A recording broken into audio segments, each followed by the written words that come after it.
All right, welcome back to Sound Sagas. We are here to talk about Power Trip and Sparklehorse. Find two bands that could not be more different, like stylistically or aesthetically, but we are going to find the middle point, I think. Yeah, we're going to find some similarities, some differences. They're both relevant, again, for different reasons. Mm-hmm. So, like relevant today, like recent news. Mm-hmm. Yeah, absolutely. And I think kind of we're going to tie it into like the whole saga part of Sound Sagas, right? We're going to like tell a story about our experiences with this music, and then our stories, I think, will line up. This is kind of how we're going to plug these two bands together. Yeah, it'll be a cool deep dive on both of them. Absolutely. But, to start, I think, you wanted to start with Power Trip, and I like that. It's a very Power Trip move. Like, we're gonna start there.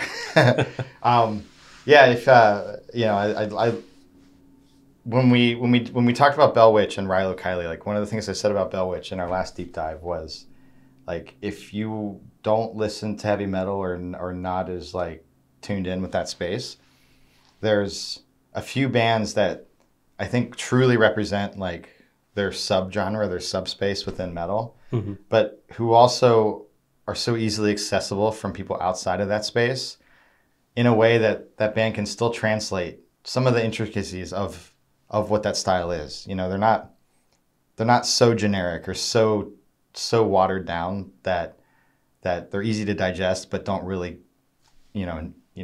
have many nutrients in them, so to speak, right, as far as metal goes. Well, they define a particular space, you're saying. Exactly. Power Trip is like they showcase thrash metal, like, but they also represent like an evolution of it or a continuation of it, from its early days. Would you consider the Locust thrash metal? The Locust? Mm-hmm. I'm actually not aware who that is. That was like the only thrash metal band that came to mind when you said that. But, oh, okay. Yeah. I'm thinking of like continuations on like even as popular as Metallica thrash. Okay.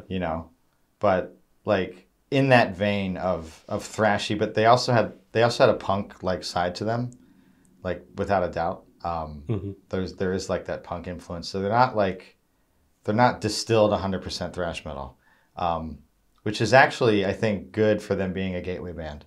Yeah. Because they're hard to pin down, and pinning it down is not really as important as like really like A, how popular they got, and B, why they got as much recognition as they did. Like, about when was the peak popularity, and like why did that happen? So it was like 2010s till Riley's death in 2020. 2021 actually, I think. So they were peaking that whole time? Yeah, I think they were trajectory like straight out, like stratospheric. Like, oh wow, they were already, they got nominated for a Grammy. I mean, and if you look at all the Grammy nominated metal bands, it's like Ozzy, Gojira, Mastodon, Lamb of God, all the they're not metal bands, but they're names that like even my parents are like aware of. Like very popular bands. Yeah, exactly. Yeah. They exist in a space that I think, is more of a cloud or more of a top layer to what's really underneath. Bands like Power Trip, they came from like deep down, and not that Slipknot didn't. Like, the Slipknot started, very small, and so did Korn. Like, all these bands started like very small and got very, very, very big. Right. What would Power Trip have become like that mega big? Well, maybe their Grammy nomination indicates that they did. But there's something special about A, aesthetically, like the style of thrash and the way they sounded, but B, also Riley's call for activism and social justice in some of his lyrics. Like, everything was so timely about that band, and maybe even a little ahead of their time. Yeah, it was 2010. That was a while ago. Like, things were different. Right. COVID changed a lot, and like, it does seem like a different world looking that far back. And so to look that far back for Power Trip, I think you see an evolution of a thrash band, like from the early 2010s, like to the later 2010s. Yeah. If there's one thing anyone in any space of music can pull, at least from punk or even hardcore or even thrash metal, is like the mindset of like, no matter how hard it is, no matter who tries to stop you, just do it anyway. Right. Yeah. And just speak your mind too. Yeah. Like, punk's roots are just about anti-authority, anti-establishment. Yeah. So that is the mentality, and adding that to your flavor of, or genre. Right. It's just, very just much makes it more personal. It's very much I'm a flawed but whole person, but there's nothing that I will let outside world take from me, take from that whole person, right? Right. And I think Riley, having suffered with drug addiction and depression, and people knew this, I think he wore his flaws like authentically, like he didn't. I don't think he ever made any qualms or any weirdness about like who he was or the problems he had. Like, he shares that in common with Mark Linkous too. Yeah, I'm not tied in with I don't know him personally, and I don't have mutuals anywhere close. Like, right, but you can just see it. Yeah, in his performance and his lyrics and the read of it from the talk of the town, from the things and from the performances that the kid was punk through and through, man. He was the fucking thrash like superstar through and through. Mm-hmm. And I think, and what attracts me to Power Trip specifically, but to this space in general, is like the ones who become these like superstars are usually the ones you think deserve it, right? Like it feels right. Like I feel like he deserved whatever sort of positivity or show or any sort of what he drew out of that. Hopefully it was positive. Power Trip's rise and surge in popularity. A lot of thrash metal can get kind of samey. I mean, this is now we're calling my opinion, but it can just get old school, right? Yeah, and it just stood out. It's just always old school, and you can but I think Power Trip, they had some old school flair, but like there was something cutting edge and modern about them too. So, I mean, to their benefit, I think. Yeah. And when bands do that, I think it's important. Like, not that they do that on purpose, but whenever it works out such that something sounds modern and vintage at the same time, it's like the best of both worlds.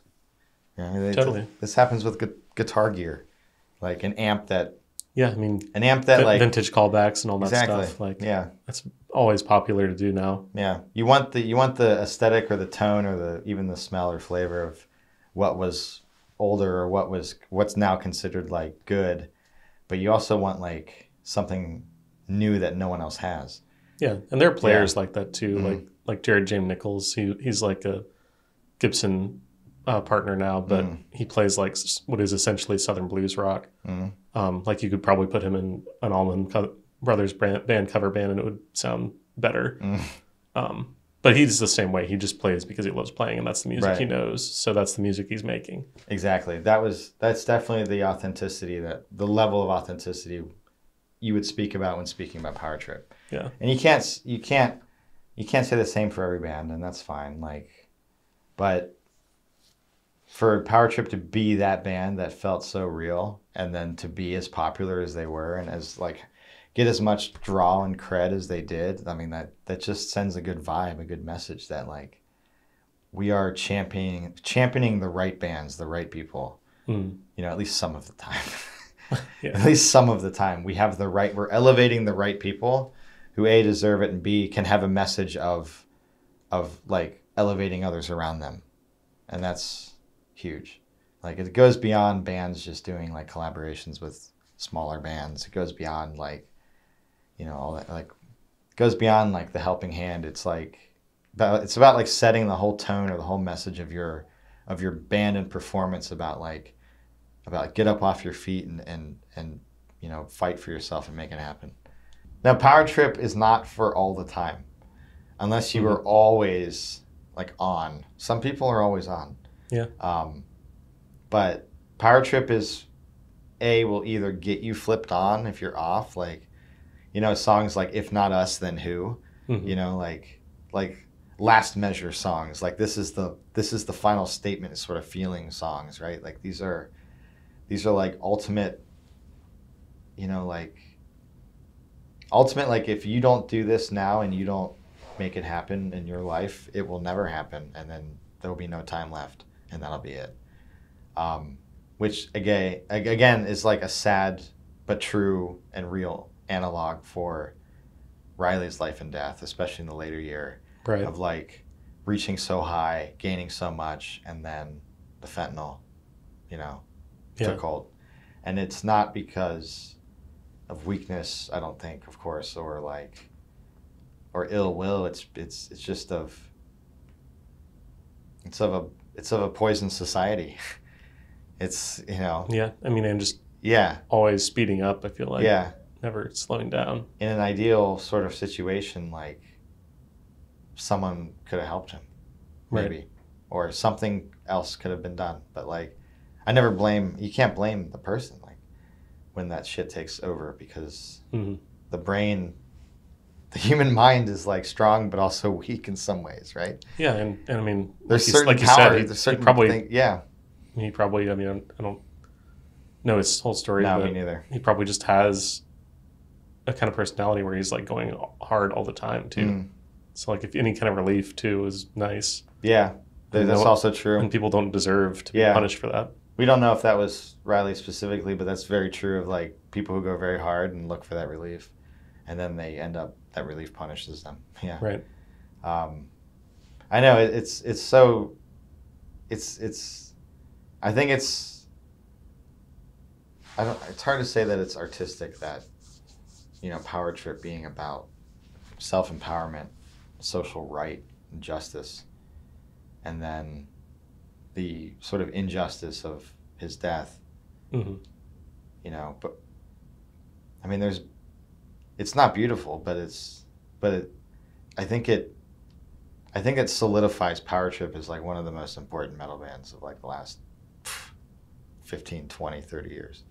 Is like that they became so furiously and like enraged and like full of energy and fire, and then, you know, it was like immediately extinguished.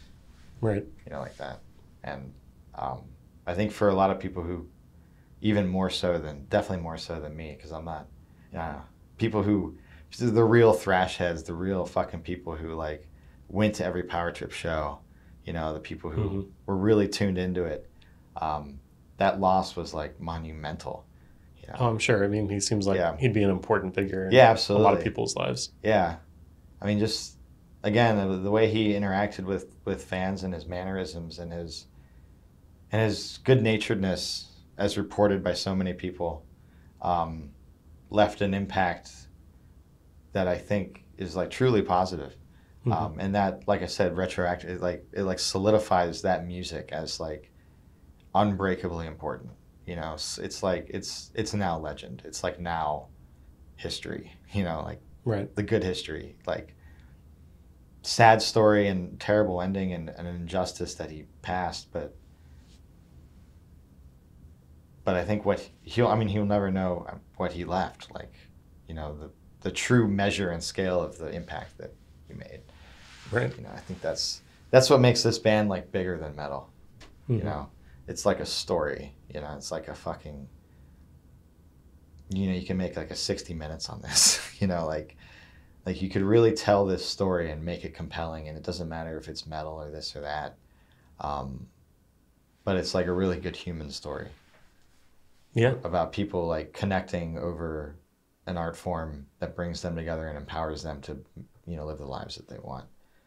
And like, if there was anything that I shared about metal or my experiences with it, it's that, you know, the intensity of it can be very compelling for whatever you might want to do with yourself. And anything from getting pissed off and, you know, relieving some stress to, you know, getting that mental boost that you need to like get over a hump. You might need someone to scream at you, but sort of scream with you.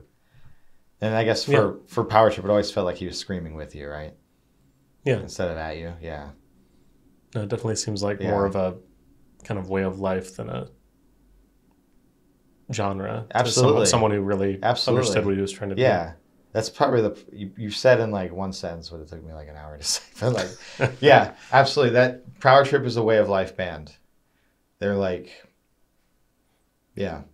And what I love about the community and the culture is like, you can wear the biggest Power Trip sticker and like, or patch.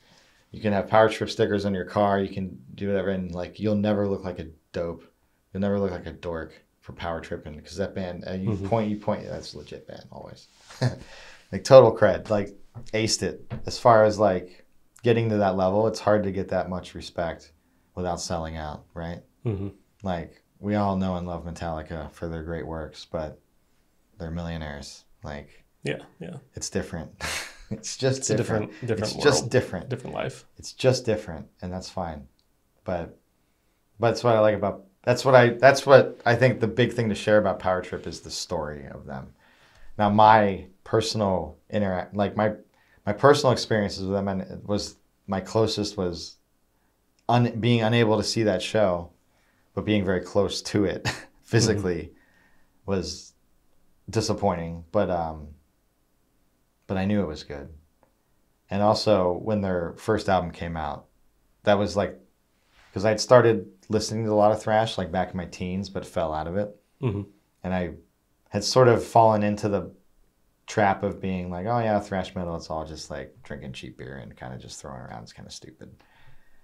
And fuck was I wrong when I first heard that first Power Trip album, because I was like, wow, this is really on point. This really makes me feel good. And it's really like, different than I expected kind of thrash metal to be. Wrong on me. So immediately my first experience with this band is like a learning one. Yeah, like they turned you around exactly. instantly. Do you think it was the same stuff that you were saying about Riley that turned you on to them so fast, or was it just they were tight musicians and really drew you in? I think the music caught me first, and that's part of, this is why Rage Against the Machine was so impactful, is not just because of Zach's, like hyper compelling lyrics, but because that damn music was so catchy too. Yeah. And so good. Same thing with Power Trip. Like, it's sticky stuff. Like it's earwormy, like I said. It gets with you, and it gets you going, and it gets your body moving, and then you're immediately like more into it than you would be if it was just flat, right? Mm-hmm. Then you start paying attention to the lyrics, and you start getting involved with the music. They made no qualms about using that hook to grab you, right? I mean, that's what it's for. That's the good stuff. That's the juice that people want to drink, is like that spiked shit, right? Yeah. Definitely that's what it is. And I don't think there's few things that are like more heavy metal than that, mm-hmm. Than something like, yeah, this is the first time I've thought about them in comparison to Rage Against the Machine. Definitely different bands. I mean, that definitely paints a picture for me, though, because like you listen to Rage and you instantly know it's Rage. Yeah, and with lyrics or not, I call it when I'm stoned and a little drunk and joking around. I call it I'm not doing my homework music. It's very much like I ain't doing my fucking homework. Peak music when we were in high school. Yeah. Except that it's not about homework. It's about life and death. Yeah, it's about literal life and death. Yeah, it's like about actual things that really matter. But the world crumbling, mm-hmm. society turning a blind eye. Pretty much. But exactly, it has. If you were 8 years old and you heard this, you'd be like, I'm not doing my homework anymore. It's dangerous stuff. So, yeah, a real tonic, a real fucking potion from another. Feels like they pulled that music out of like the future when I heard it. Not in the sense that it sounded futuristic, but in the sense that like, A, it made me think about the future, but B, it just. I think they brought a mindset and like a mood and a tension and an attitude that was like 5 or 6 years too early. Like, I was going to say maybe it had a timeless quality, but you're saying it was just. It does, but like in a very condensed span. Like usually you'd expect this timelessness to spread out over decades, but like I think they're already timeless. But in the sense that like sometimes it feels like when I listen to that music that he knew bad things were coming somehow. Not that he metaphysically sensed them, or not that there's any sort of fucking voodoo magic or anything. No, but that something was on the horizon, tense and bad.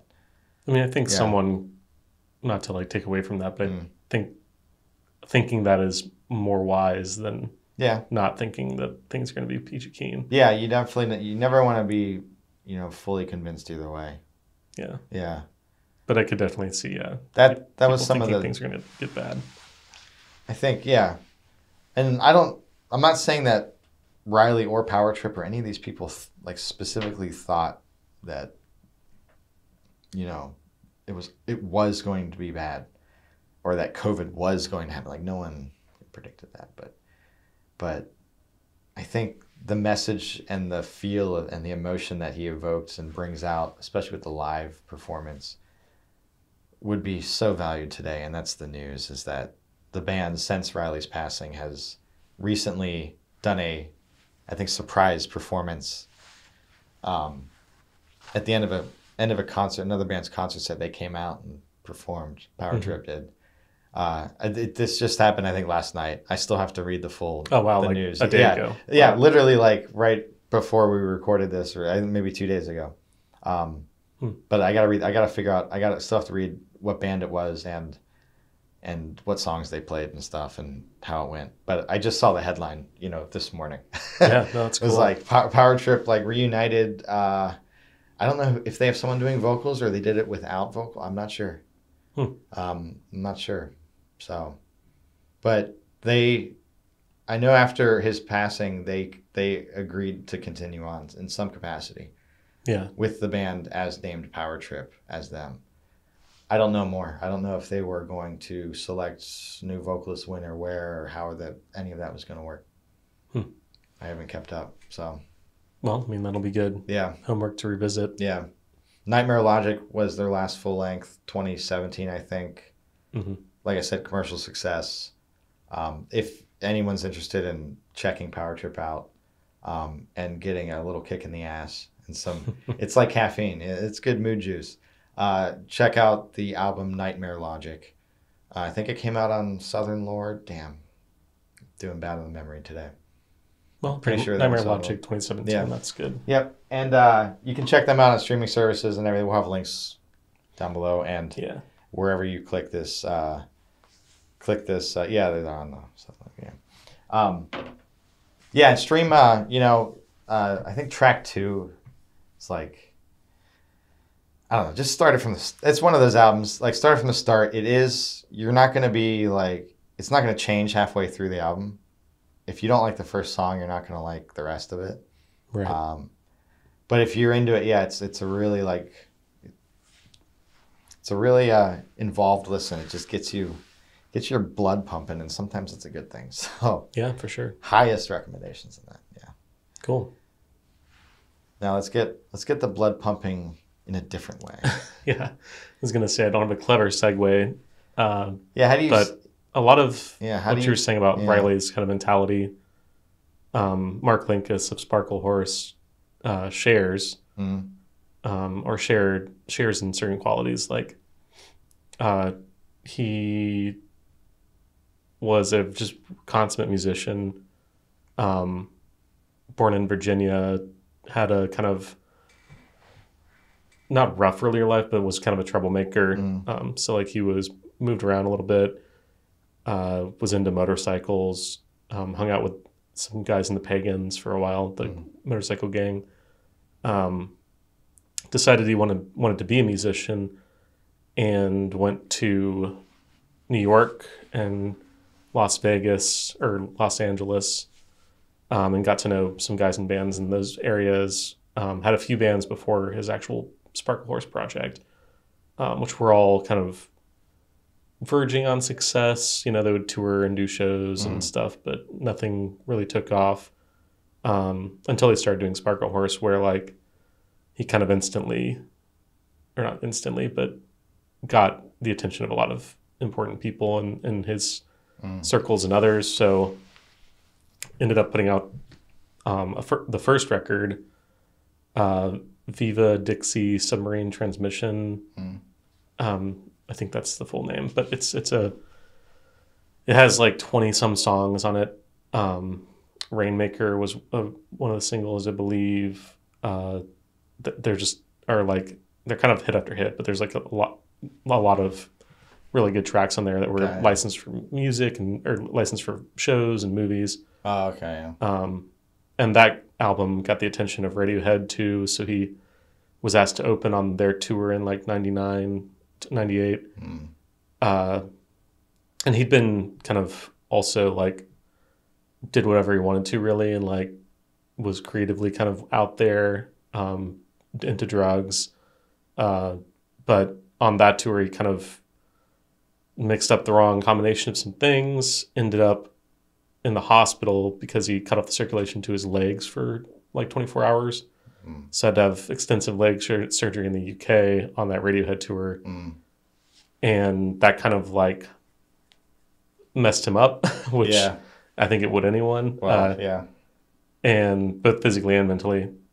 His next record was kind of a long reflection on that. And went on to kind of do more collaboration with people. So like he would, again, like he just was, people just loved what he was doing and like loved his creative energy and like where he was coming from. He worked with, you know, other than some of those earlier people who were also names, but I just can't think of all of them right now. But at that point, he was already working with like PJ Harvey and David Lynch, Danger Mouse, Tom Waits. I mean, just anyone basically like anyone he asked would be on a record, and anyone he wanted to work with, that like these were the kind of people coming to him. So he had that second one under his belt, was working on this third one. There was a specific collaboration he did with Danger Mouse and David Lynch, which ended up, it was a super duper creative thing, super cool.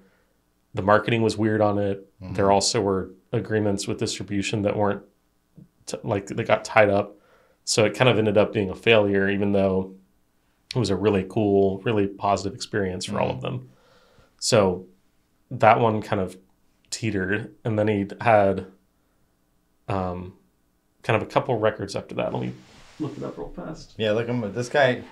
Yeah, he sounds like he came this far, or like to that point, just through the talent of his performance and like I mean, he just was a huge creative energy. And like so the first one was Viva Dixie Submarine Transmission Plot. Good Morning Spider was the one he wrote kind of in the midst of all of his troubles. It's a Wonderful Life was the one after that. And Dreamt for Light Years in the Belly of a Mountain was his last full-length one. Gotcha.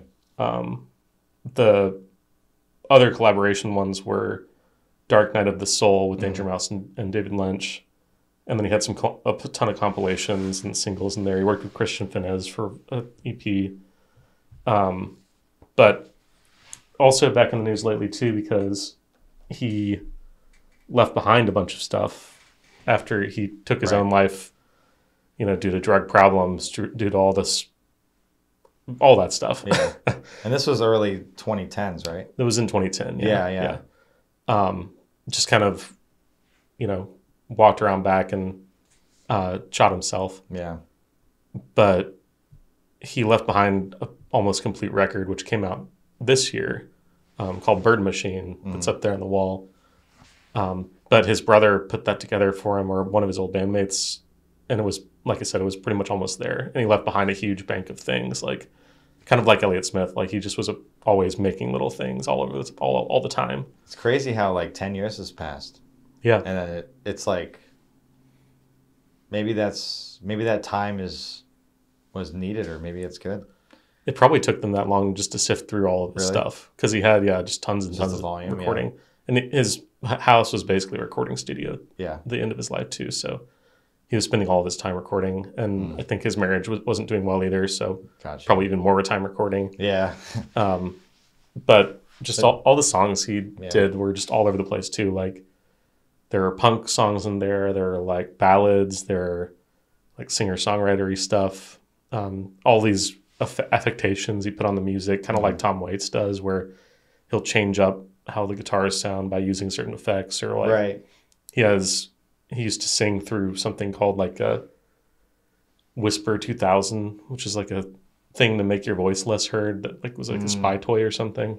But just all kinds of stuff like that. What you're saying is that like this guy was just so profusely musical. Yeah. Like everything, like what you're saying, his output was so like varied that, I mean, it was just impressive how musical he was then. I think he just oozed creativity. Exactly. And like people were attracted to that. Right. Just in every sense, you know, like everyone wanted to work with him. Yeah. And I mean, I think, again, not to put words in anyone's mouth, but like from his perspective, I think he was just desperately trying to do his thing and like trying to stay ahead of all the darkness. Yeah. You know, which I get that, like pursuing art, which is pure and true, and it's actually like a good thing in life. You know, it's one of the few things that's very, you know, good to have. All the time. It gives you purpose. Yeah. The pursuit of that can help you escape the darkness, but unfortunately sometimes it catches up. Yeah.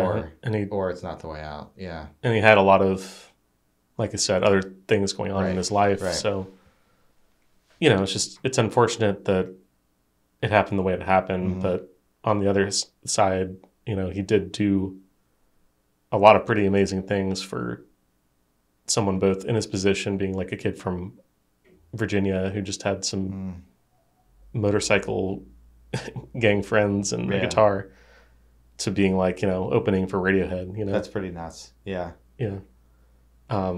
Because they asked him too, which is amazing. Like, I mean, I think he actually cold called Tom Waits, and then Tom Waits was like, "Oh, I know your stuff. Like, we should do something." If Tom Waits says, "I know your stuff," then you were already on a level that's like... Yeah. And he was already there, but it's like, I think even him, he was just like, can I do this? Yeah. But he would just always take a leap, you know, for whatever the project, you know, felt he needed to add to it. It sounds like he had an unlimited capacity for more, but not in like the economic sense that some bands gather, where like, we want bigger shows, we want more money, we want more merch sales. I think it sounds like this guy, you know, he just wanted more art. He just wanted to make more. I mean, that was totally it. Yeah. And there were even parts of his career where like a true creative, yeah, where he would tell the label that the master tapes for something had been lost in a fire, just because he wanted to like recreate them and make them shittier sounding. Like, he wanted them to sound different. He probably wanted to sound real. Yeah, more real. Yeah.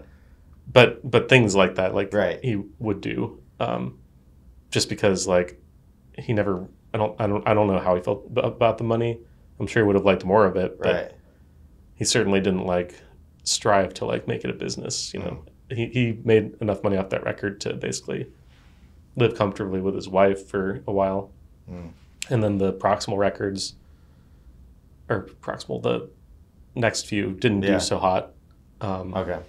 And I mean, they still sold copies, and I mean, maybe there's been a resurgence since then. But are they good? Or Yeah, they're all solid records. Solid, yeah. A lot of them, it is kind of like there is like a lot in there. Yeah. So maybe they would have been better commercial releases if they'd been more kind of project managed. I guess he wasn't. It doesn't sound like his intention was anything commercial. No, I think he made the things he wanted to make. Yeah. It's one of the things you have to accept when you're into artists who are that true to self, is that you can't expect every single song to be the greatest thing of all time.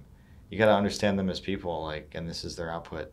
Right. And you got to search and find the things that speak the loudest. Well, I think the case for a lot of his songs, if you look at it that way, is that to someone that is their favorite song, but it's not going to be what everyone likes. Right. And everyone's not going to like most of it. Right. Some very specific people are going to like individual songs or part of it. But they're going to like it very, very much. Yeah, but they're going to love it. Yeah. I feel that, yeah. It's interesting to hear about Sparklehorse and think about Power Trip at the same time, because a lot of this true to self dynamic comes out. Right. A lot of this, like, it doesn't even, like, I think Power Trip is much more fuck you, right? Much more like middle finger to the system. But I think Mark Linkous as a person was as much. This is where I'm getting. Yeah. Kind of what I wanted to find out. Yeah. So like, I think if they had met, they may have tried to do a song together. You know, like whether the song was good or not, it kind of falls in that same camp of like, some people are going to love this. Yeah. And a lot of people are not going to understand it. Right. Because Mark also learned all that hair metal and metal guitar starting out. You know, he was a biker guy. Like, he wasn't like... Yeah, he wasn't considered a softie by anyone. Yeah, he was listening to the music that people listen to. Yeah. But not just that, like, the music he made is like, a lot of it's softer, but they're cutting lyrics. I mean, it's like they're not about soft things. Yeah. But I think he could pull out both sides, you know, and I think he just ended up with that side more times than not. No, I got you. Yeah, it's they're definitely they definitely sound like two people who, like, even though the worst thing happened, it feels like they didn't waste a moment trying as hard as they could. Yeah, like, and I think that's true. Yeah. And if that sends any sort of message, it's that, like, I mean, not everyone's going to achieve their top number one dream, but right. neither of these people, maybe they're, I don't know. Do you think his dream was to become some sort of, like, star, some sort of, I think he did want to be famous. Yeah. But not in, like, the weird way, though, but in, like, I'm not sure. I'm not sure if he really knew. Like, there was also a documentary that came out about him last year, or the year before. If you look up Sparklehorse documentary, you'll find it. But I think, his intention was always to, like, be able to be famous and do music. Mm-hmm. Whether that meant, like... Maybe it just means access to the right people. It can mean that much. Yeah, but I mean, but he already kind of had that access too. So it's like, I don't really know what he wanted. I don't know if he knew what he wanted all the way. You know, maybe he was just chasing something that he didn't have a clear sight on yet. Yeah, maybe he's chasing it because it has a draw. Maybe it felt right, felt forward. Yeah, or just motivated. Yeah, we can speculate. We'll never know. Like, yeah, and I speculate often about Riley because I find that way of living, or at least that the ability to espouse that mentality at least so strongly. Mm-hmm. Like, we can all do it a bit sometimes, like, get to that level and be truly that, have that kind of righteous anger, or that righteous sort of like moral high ground. Mm-hmm. But to be like that all the time, to write all that music, to go that hard, and, like, produce a body of work that represents that music, or represents that attitude or that feeling, but that other people can access and then get that feeling. Like, that takes another level. And it sounds like something special. He was able to write that into the music, and a lot of it. He was too, and actually that made me think of one of the differences. Mark pretty much already killed himself. Like, he was in a coma for 2 weeks after that first incident. After he lost the legs, correct? The feeling in his legs, yeah. So, and I remember this being a quote by him, for a number of years, like 5 or 6 after that, all people wanted to talk to him about was, like, you know, him killing himself, or, like, almost dying. And he said, like, I think it was, like, to another journalist, he was like, "You're the first journalist who hasn't really asked about that." Interesting. So I think he was also just chasing something with having to do with death for all that time too. Yeah, I didn't realize that he was alive for so long after that incident. Mm-hmm. Yeah. Okay. I mean, that was 22 years afterward that he killed himself. Okay.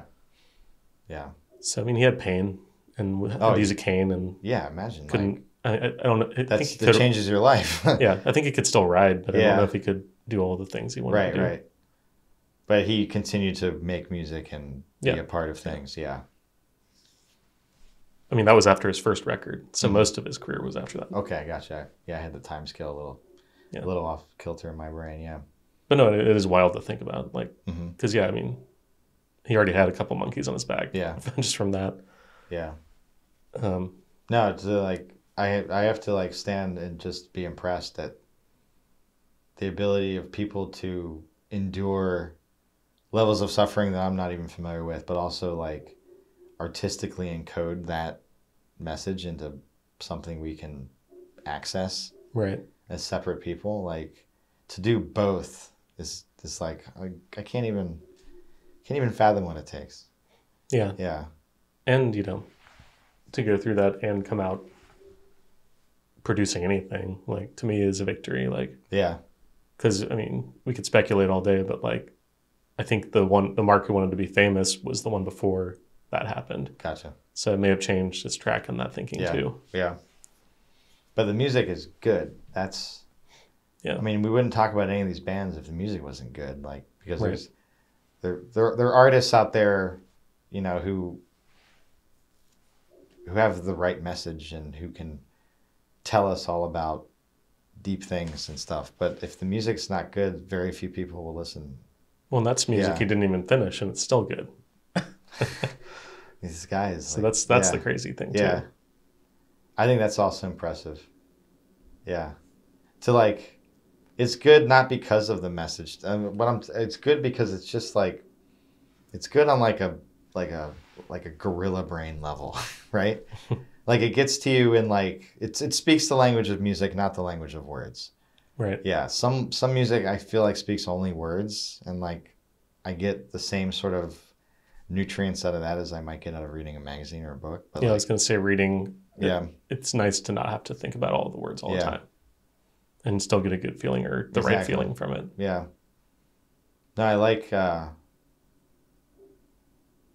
respect the people who discover they have the power to write music and write compelling music, and then they're able to not just, and then you have the other side of what I was saying, where it's like great music, but it's no content. Like I could say a lot about a lot of heavy metal that I like a lot. I like the music, but there's no lyrical content. Yeah, there's nothing deeper there. No. I mean, there are words in the lyrics, but you don't want to read any of them. Right. And you can't understand them anyway, so why are they there?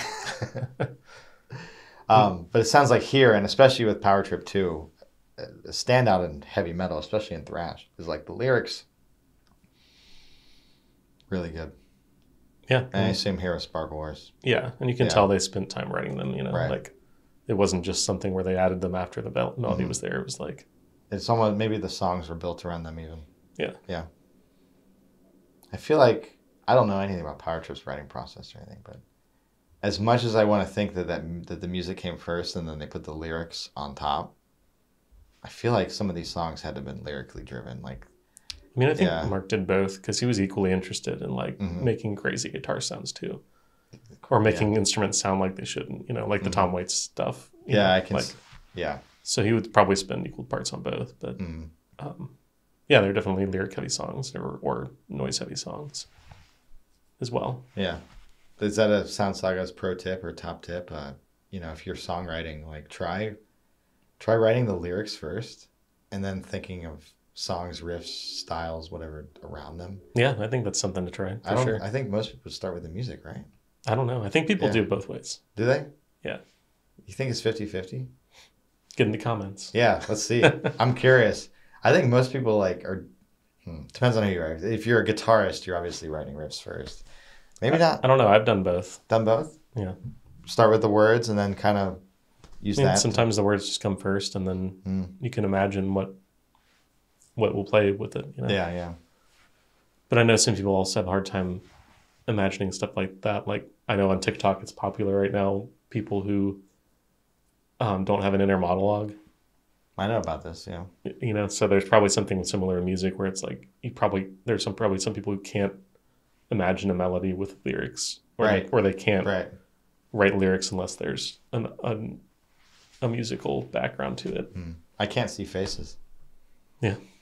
Like, I'm dead serious. Like, I can kind of see my family's faces, and I can describe what my mom looks like, but I can't close my eyes and like, I can close my eyes and see an apple, but I can't close my eyes and I can make out a general human face, but I can't, how do you describe it? Look in my head and look ahead and see. You can't remember you just don't remember features, or just don't see them? No.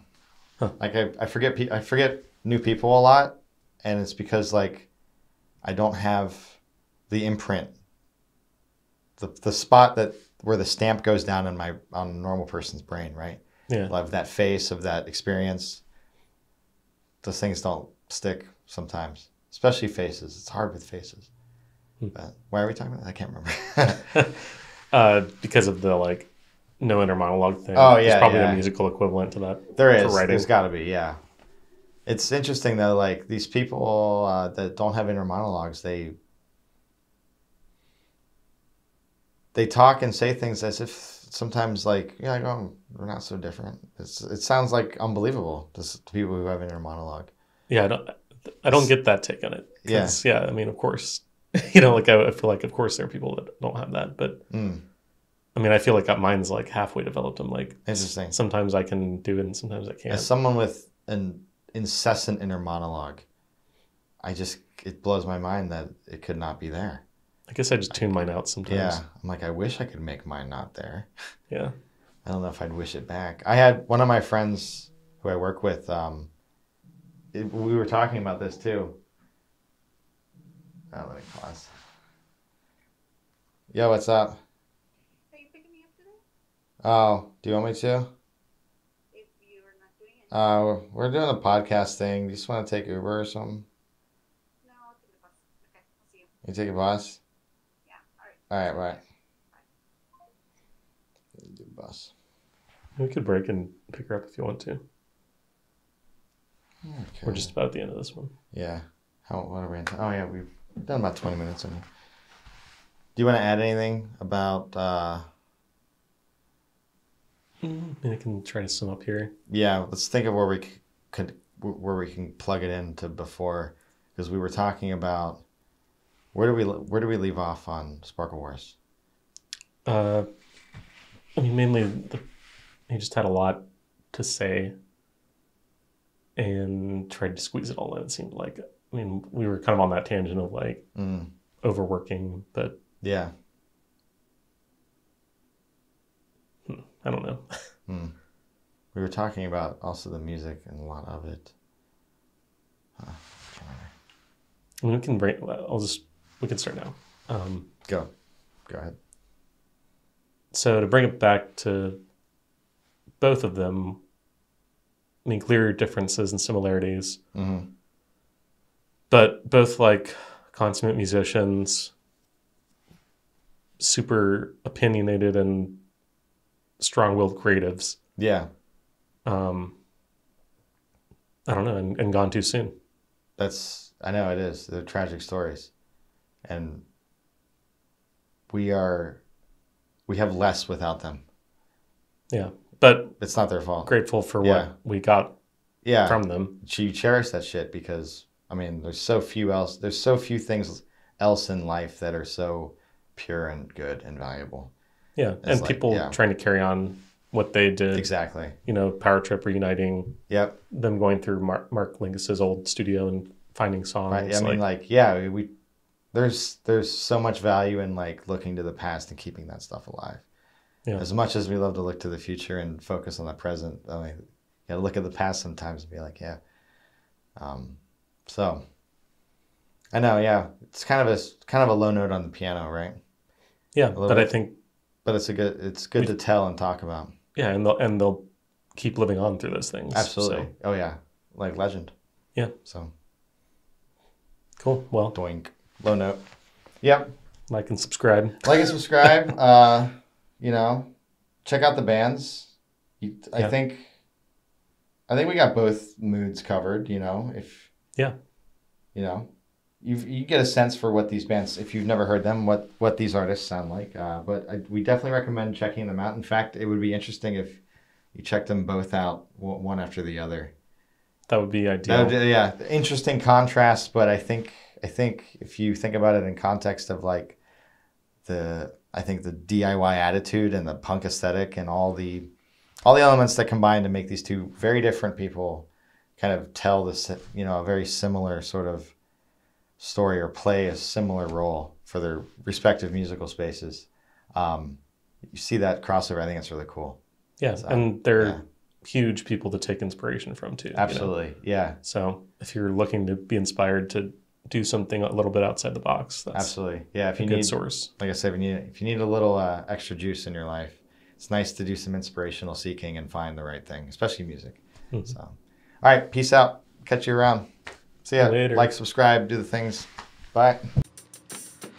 Hey man, what you doing by myself? If I tell you what, boy, I say, hey man, what you doing by myself? A snatch. I say, hey man, what you doing by myself? A big fatty titty white boy. I say, hey man, what you doing by myself? A snack.